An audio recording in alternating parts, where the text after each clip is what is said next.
que Deus vai fazer na tua vida não vai ser só pra tu se alegrar, não.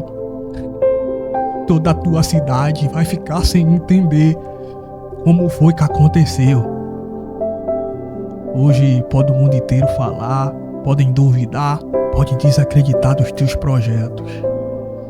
Mas a palavra que eu te digo hoje é fique pronto.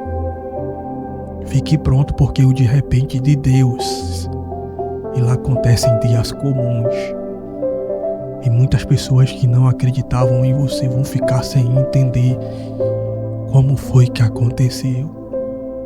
É as promessas de Deus se cumprindo na tua vida. Se prepare, porque vai ser um estrondo e tanta gente vai te procurar para saber como é que aconteceu.